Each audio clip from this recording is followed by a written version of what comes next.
Good afternoon, class. My name is Sergeant Bryan. I'll be conducting an unclassified brief on servant leaders today.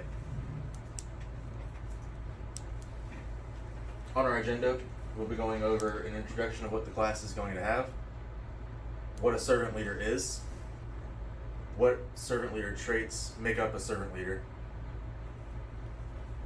what makes a servant leader effective, and then we're going to go into a conclusion, wrapping everything up, and then questions at the end.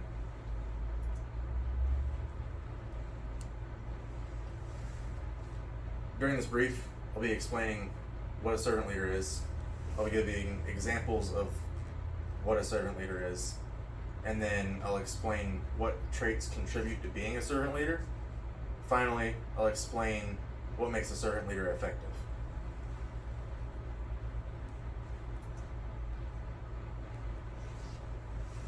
So what a servant leader is. To understand that, you have to know what it classifies you as being a servant leader. A servant leader is an individual who leads by serving the people that they're appointed over. Take that in contrast to what a traditional leader was. They didn't serve the people they were appointed above. They more or less used their power to execute and ensure that the task was done by using their power.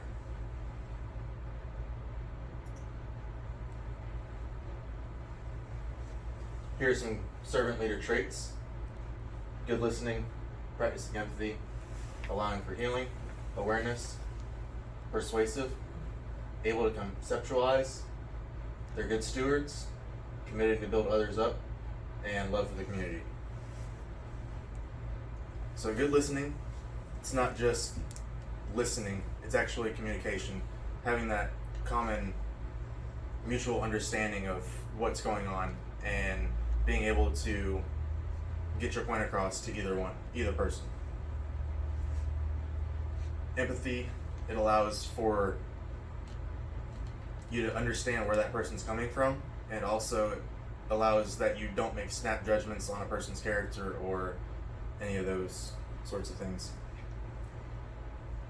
For healing, everybody's at a certain stage of brokenness in their life, whether it's something detrimental or not. Knowing how to understand and be empathetic to where they are and what they need to be able to accomplish their mission is very important for a servant leader. Awareness, it's not just knowing what's going on around you, it's knowing what's going on with your soldiers or with your team members, allowing yourself to be able to better judge what course of action should be taken or how you take a course of action. For being persuasive, it's not just you're telling somebody to do something based by your power. That's not what a servant leader does. A servant leader is going to allow for feedback, and they're going to there's going to be a conversation. It's not just going to be, hey, you go do this. It's going to be more of, hey, this is what needs to be done, here's some ways to do it, and then you're going to send them off and they're going to go do their task. Being able to conceptualize, you don't think in the small day-to-day aspect. Conceptualization, they're thinking of a big picture, so you can foresee further out events and be able to prepare for things much further out. Being good stewards, they're taking part in making the organization better. They're not just worried about themselves.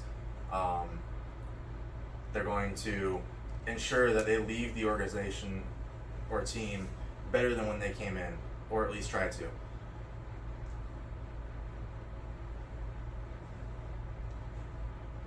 Building people up, they are ensuring that you don't just stay stagnant in one spot. They're allowing for growth personally and professionally in each and every one of their teammates.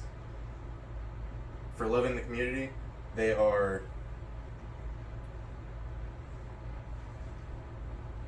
making sure they're not selfish and just not being very self-centered. around the entire aspect.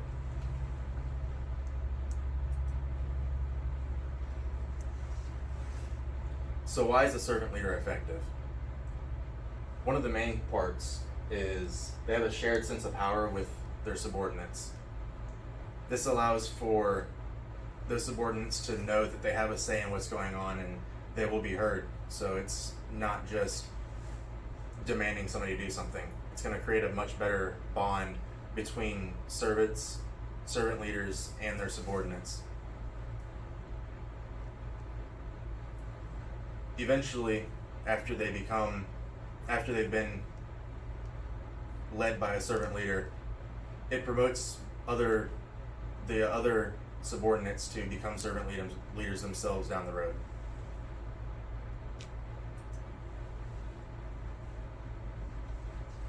In conclusion, servant leaders lead by serving their subordinates, which is entirely different from the traditional leading model. Servant leaders' traits are truly what defines them as being a servant leader. They're effective with their subordinates in the fact that they feel empowered, and it builds a bond with the servant leader that they're respected, and it's a much more cohesive bond in a workplace than what the traditional leader would have been.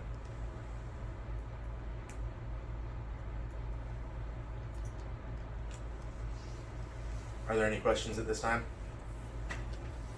Yeah, I have a question. Is a servant leader relevant in today's army? It's a great question.